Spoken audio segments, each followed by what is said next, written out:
People forget, so 750,000 restaurants in the United States, right? The amount of jobs that supports, and then the support around it, the ancillary Yep. businesses, because restaurants aren't standalone. They need a lot of support, whether that's tech, whether that's legal help, whether that's staffing, whether that's packaging and supply. Like, all of those industries work together. And I couldn't agree more of the idea, I'm going to wear a white hat and cook food and Right. I'm going to be the world's greatest chef. And that's an amazing. If Yeah. you can do that, Yeah. more power to you. Hell yeah, right? But it's also, man, no matter what you go to school for, no matter what you're passionate about, there's a way to still work in this industry and do very well.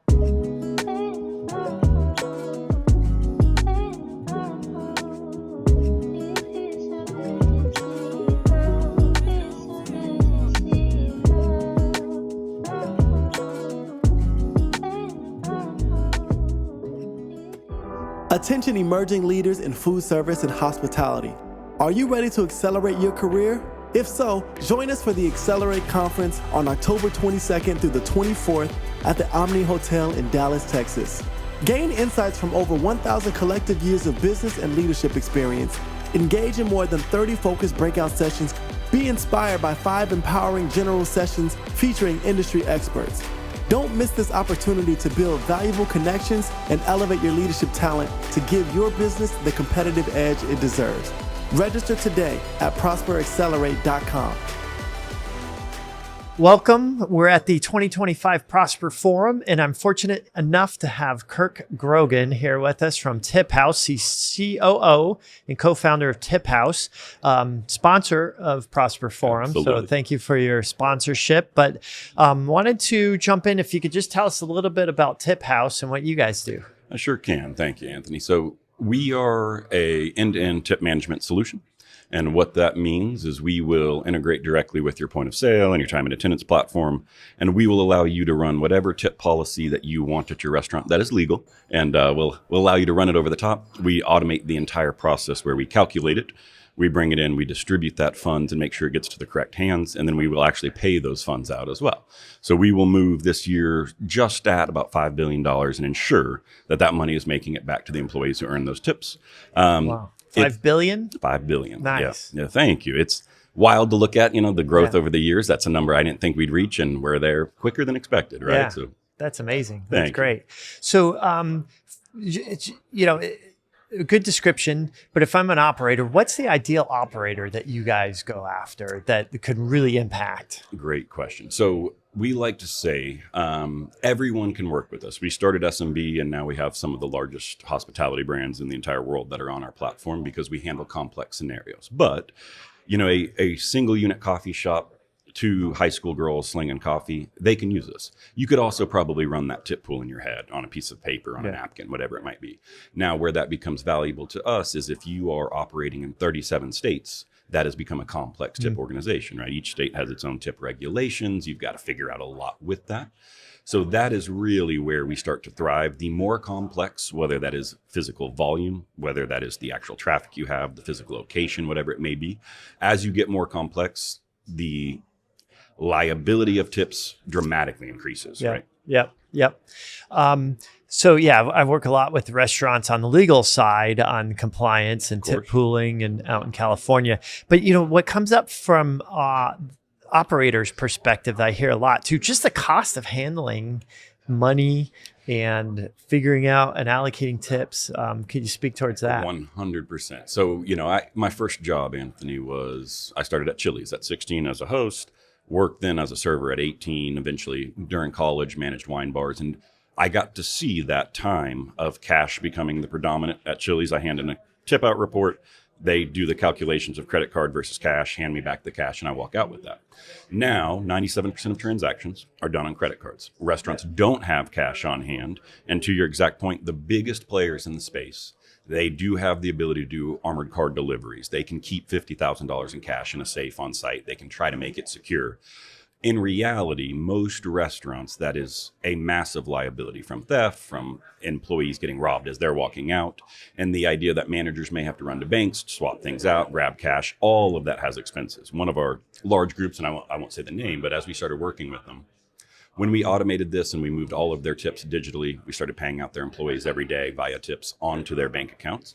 They started saving, I believe it was $67,000 a month because most people don't realize handling large amounts of cash with bank, they will start charging you at a certain point, right? You think a deposit or a withdrawal can be free for X number of reasons. At these scales of hundreds of thousands of dollars a week, of course, banks are making money out of it. So they were paying an exorbitant, about $400 a month per location. You can run the math on how many locations, about 150 spots, right? So, and that was, nothing makes me happier than a day one ROI, right? Yeah. What can we say? Hey, we're going to save you time. We're going to do all these things. But the cash handling phase is so critical, because the other caveat to that is employees want their tips today, right? It's always been the industry standard. And so you've got a tough choice. Do I want to pay a lot of money and handle these logistical challenges? Or do I want to find an avenue that I can pay them out and let them see, if I pay them every 2 weeks on their paycheck, what's that turnover do, right? Are they going to go to the restaurant next door that still gives them cash daily? So it's kind of a chicken and egg. It's not a good situation on either side for them to handle. And that's where we try to come in and solve. Cool.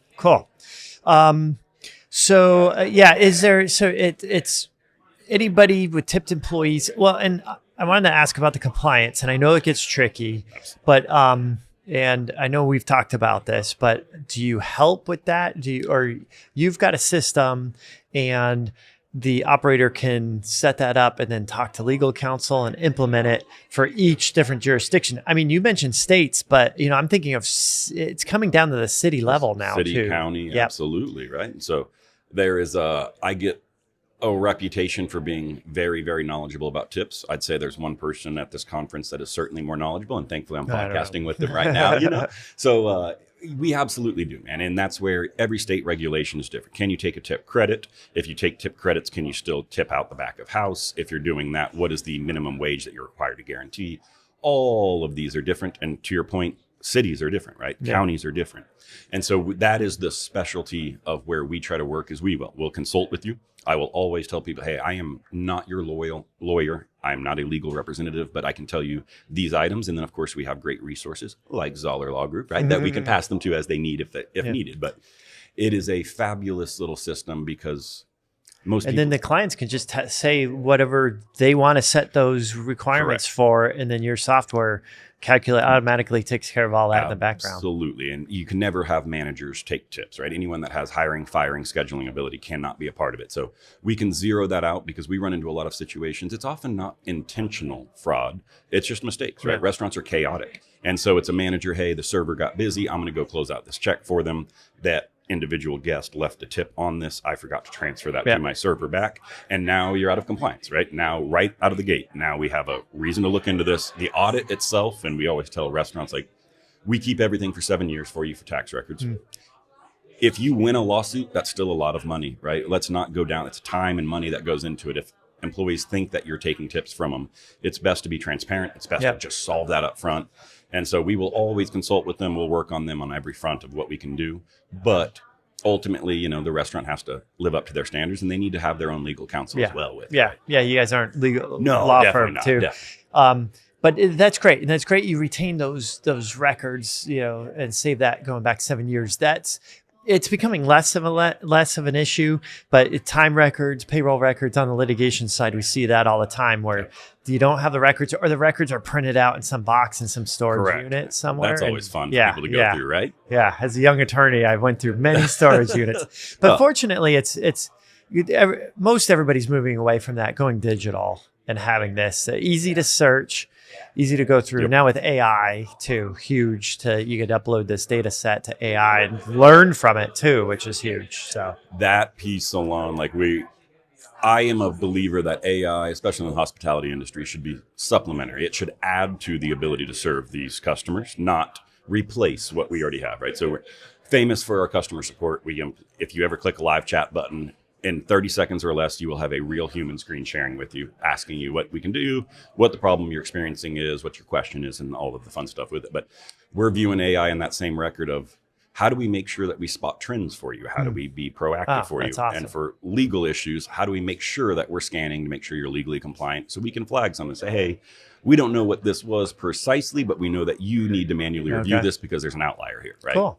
That's great. That's awesome. So, TipHaus, how many employees? Can you tell us about the company right now? How big are you guys? We are 51 employees. We are fully remote. We were founded in Seattle. That's where all the co-founders were when we started. I have since moved to Dallas. We've all since spread out, but we cover the entire U.S. plus a few international markets that we'll have with it. Serving, I think, just at 6,000 restaurants globally now. Awesome. And primarily focus on enterprise now, realistically. Yeah, It's a nice spot that the customization, the user face that we allow them to handle is uniquely suited for groups that are complex, that don't have another solution available to them. That's awesome. Thank you. Very cool.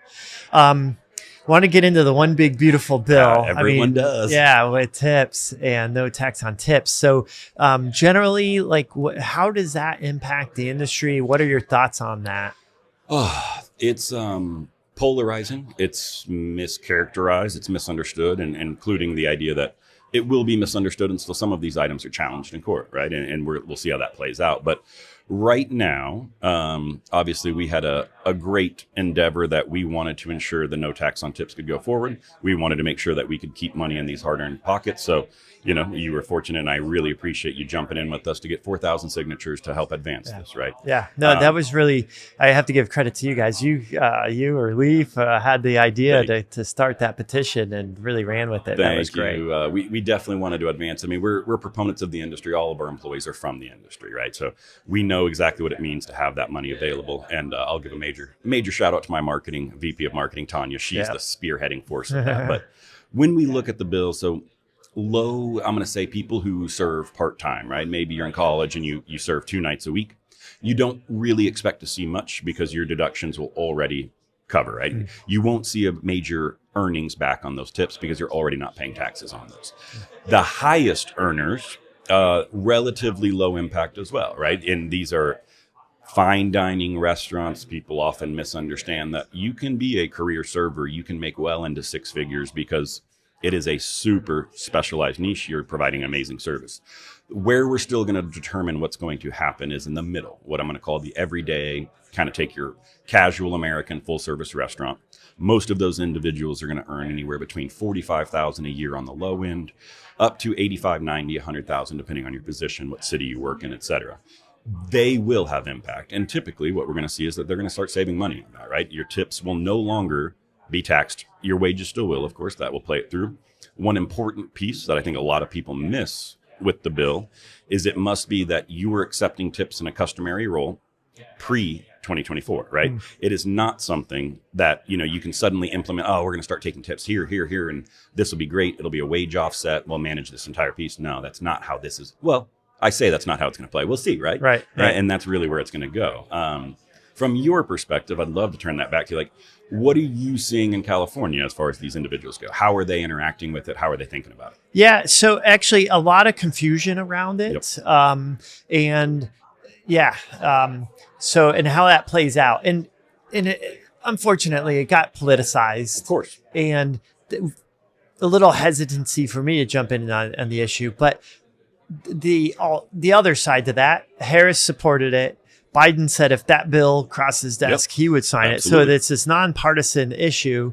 And it's just saying hardworking Americans should keep more of their money. And for the industry, I thought that was a no-brainer, support that. And it got sidetracked, because it was Trump tied to it. Some people just instinctively said, I'm not going to support it, unfortunately, because I think these are the hardworking. They're working for this money. And, there's so many fights about minimum wage and stuff. Here's a good opportunity to help offset that, right? To support it. And the idea for me, it's always that tips are a voluntary effort by consumers, right? There's a massive difference in that versus wages. Hey, this is the agreed upon rate. This is what we're doing with it. And so I think those have to be viewed differently. How it plays out. So now we can see, you earn $30 an hour as a server after wages and tips versus an office job that is $30 an hour. You now have a higher earning at the 30 within restaurants, right? And so I really hope that helps drive people back into restaurants as far as a workforce. You're no stranger to the idea that the restaurant industry is hurting on labor right now. Yeah. And it's something that we have to keep up. I view restaurants as the quintessential American pastime, right? We love going out, grabbing a burger, grabbing a beer, watching a sports game. going out with family, celebrating these moments. If we aren't able to keep a fabulous workforce in, we start to lose that hospitality function. And that would break the hearts of everyone. Yep. And that's really what we love about it. So Yep. I hope that continues to advance it. Again, there's enough confusion. A lot of these things will have to play out, right? Yeah. We'll have to see exactly how they enforce it, Yep. what their policies are. Yep. And once you get into the tax code, it gets complicated, as you said, yeah. and it's not simple, just no tax on tips. There's some parameters around it. People, yeah. But I mean, so I support the general idea, and we'll see how it plays out. Yep. Likewise. Yep. And, I think it's something, you mentioned it, that's something that doesn't need to be politicized with it. As you, both parties were happy with it. Like, the idea here is I want more elevation into middle class, right? As a nation, I want people to be making more money. We need to get a lot of these items back on track. We're fortunate here at Prosper to hear from amazing speakers. And they'll walk you through exactly what the actual economic forecast of this looks like in the labor force. We need to staff up, right? We need to get going. Yeah. No, that's great. Let's talk about the Prosper Forum a little bit and how your experience has been at the forum. And then TipHaus has a couple of accelerators now, right? We sure do. Tell us about that. So, Prosper Forum blew us away last year. Interesting way, roundabout way we got here is we were headquartered in Seattle, as I mentioned. The founder of Prosper is also right there in Seattle, David Job. And so met him. Somehow he managed to convince us that this was a good use of a lot of proceeds of our conference budget. And, we showed up. We had no idea what to expect. I didn't have any clue as to what this conference would be. I thought it would be this small. Okay, well, we'll show up. We'll try to make a networking deal out of something and try to make some ROI. Loved everything I saw. So I went back home. I communicated. Amazing team here at Prosper. So Luke, David, Justine, James, all of them are fabulous to work with. And I reached out and said, hey, team, truthfully, I would like to move my conference budget from 3 or 4 of these large conferences that we go to Prosper. I want to sponsor. I want to get in with you all. How do we do this? And great team. They said, tell us what you're thinking. We'll work with you. There's not a predefined plan to it, which I loved, is tell us what you need, and we're going to craft that and work with you. Yeah. So that was exceptional. I was an accelerator last year. Great experience to go through. You get to meet and mingle. It's a more intimate setting, smaller groups that you get to work with, in addition to the conference at large. This year, we were fortunate enough to send, our president of financial service and our CTO into that accelerator program. Both have had just exceptional things to say about the group, about the idea that they really, I don't know the word for it, the administrators of the group, right? The people who help schedule and facilitate that entire process. Overly communicative. They give multiple opportunities for meetings. Hey, we're all going to group up and we're going to chat about our experience. But you don't see that at almost any other conference. And this is when I canceled a contract with another conference company that we were working with. I kind of mentioned straight up with it is, we spend a lot of money with you all, and it feels like we do all of the work, right? Mm-hmm. Here's the template. You're going to pay for power. You're going to ship your booth. You're going to set up, and we're going to use people when they break things down. You're going to have things broken and stolen, and it's a whole mess. Yeah. Prosper is the group that I really genuinely believe, like, y'all take that effort, right? Justine will reach out to me. Who can I introduce you to? David will say, hey, Kirk, I know you were chatting with this group. This group's very similar. Come and meet them, right? And you just feel the hospitality, right? Yeah. It's always back to that industry, that there is something about that personal connection. Looking someone in the eye, shaking hands. All of the decision makers of every major hospitality brand are within a 50-foot radius of us right now. You know what's unique about it? We don't have any booths or anything like that. And then the operator to supplier ratio is 3-to-1. Agreed. And so it's unique. And I was just talking to somebody at lunch today, actually, just the quality of people here too. Yeah. Professional, the way we dress, everybody's, and it's not a conference going around handing out business cards. No, you're looking to develop relationships. The best part about it, and I was telling my team as we come, and I said, just be mindful. This isn't a sales conference. This is a learn. This is a grow. This is an educate. This is a network. And by all means, sales and business happens here, but it happens here because of a personal relationship you build. And that trust is what allows sales to occur later, right? Yep. A month from now, I have zero doubt that I will have already paid this conference off, right? And it's just how it is. Every time we've come up to these, it immediately pays for itself. But it's the idea that you don't have to have your guard up. And I feel everyone here, there are CEOs of multi-billion dollar companies all around, but no one has their guard up, right? You're approachable. They want to chat. Hey, let's go grab a beer. Tell me about what you're doing. And that, again, I can't. For me, we go, I spend 120 days a year on the road. I do about 25 conferences a year. Prosper is the one I'm looking forward to. It's marked on my calendar every year. It's where I'm excited for. And I'm really excited about the Dallas show this year as a Dallas native here. Accelerate. Yes, that's great. Good lead into that. So coming up in October, that's first year we're doing that. And I was just telling you before we started rolling, we're doing that primarily because we're running out of space here at the Forum. And we're maxed out at the Ritz here at Amelia Island. Yep. We've got rooms down the street, 200 rooms down the street at the Omni, just kind of capped. And the accelerators, each year, the alumni want to come back, but we've had to say no. And we hate saying no to people because if we're third year into it and, 335 accelerators now. And if we had them all come back, they'd fill up all the rooms. So this is the way to open that up. Plus, we've got a wait list to become an accelerator as well. And this is really opening it up so that we could have people that haven't been able to become an accelerator to attend, start learning, get into the ecosystem at the Accelerate conference. Yeah. Talk about a great problem to have, right? Yeah. How do you know that this conference really delivers value is because we have wait lists. We have to say no to people. Right? Name another conference in the world. I still get sales calls the day before. Hey, I noticed you weren't registered. I want to extend you a late bird pricing, right? I'd love to get you down. It's the opposite here, right? I mean, you're already booked out, and I'm so excited to see. I mean, Dallas is known for space, right? Yeah. It's always got that room. We always will welcome and love people to jump on in with it. So I am thrilled to see it. I would love to explore, how Prosper can continue to grow. This is a very executive-heavy conference, right? Very decision-making individuals, wonderful industry leaders here. And I would love to see that continue to broaden, bring more people in. You discussed, what you can do to help the school generation as you're going, and would you touch on that? Because I'm actually curious to learn with it. Yeah, so we've got 11 students here at the Forum, actually, the part of the Catalyst program, and we've got some. Actually, I haven't talked a lot about it, but we got some plans to grow that too. Oh, exceptional. But we're working with a few huge universities: UNLV, Cal Poly Pomona. Cool. James Madison, just to name a few, and looking to get into that. And part of it too, the concept I had there in my mind, the tech companies in Silicon Valley begged Stanford to get into their computer science engineering class and teach those students so they could get those contacts.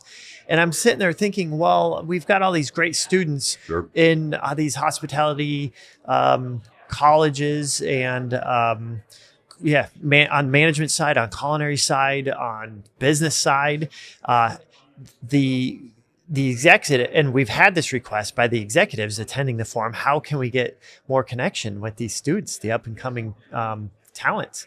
And this is our way of doing that, creating that, and building that out. I love that. I mean, and that's, we talk, the pipeline of getting labor force into it, making sure there's pride in this industry, that there's talent in this industry, not just a quantity, but in quality, of course, is thinking about how do we develop that? How do we remove friction and allow it to be an easy path for them to progress forward? Because it can be rocky and messy right now. There's not a lot of people helping to cultivate that talent. It's becoming something you're going to spend a lot of money for a gamble, right? You don't want that gamble. And I think here at Prosper, if y'all are able to make that a streamlined approach, you're able to bring that talent in. You have your own pipeline of people you're developing, you're showcasing, you're ensuring that they have opportunities and they're in demand. Yeah. That's incredible. Yeah, no, it's cool. And then actually, it's a good reminder. I keep saying to a lot of people have this narrow concept of the hospitality industry. If I'm going to go into hospitality, I'm going to become a chef, open a restaurant. But you guys are a prime example. Both of us, actually. Absolutely. Tech and being a lawyer, this industry, all the different routes and opportunities are available. People forget. So 750,000 restaurants in the United States, right? The amount of jobs that supports. And then the support around it, the ancillary businesses, because restaurants aren't standalone. They need a lot of support, whether that's tech, whether that's legal help, whether that's staffing, whether that's packaging and supply. Like, all of those industries work together. And I couldn't agree more of the idea, I'm going to wear a white hat and cook food and I'm going to be the world's greatest chef. And that's amazing. If you can do that, more power to you. Hell yeah, right? But it's also, man, no matter what you go to school for, no matter what you're passionate about, there's a way to still work in this industry and do very well. Right? Yeah. Cool. Any closing thoughts before we wrap this up? Oh, man, I just want to thank you again for having me on and B, setting up Prosper with it. Man, I know you're a major contributor to this whole program. So, no, I would say, if you're ever in need of help for tips, even if it's questions, I am not not a strong sales force, right? I am happy to give my cell phone a call and I will answer. Ask me if this is the best way to set up a tip pool. If you're not a customer of mine, I will tell you the exact same thing I'll tell a customer. You don't need to work with us. I don't ever want to see a restaurant shut down from tip liabilities or legal action. So let us know how we can help. We're always here. We're here to support this. Great. It's a great service to the industry and great supporter for the Prosper Forum. So appreciate Mutual. Appreciate it. Thank you very much. Thanks for being on the podcast. Of course. Thank you for having me.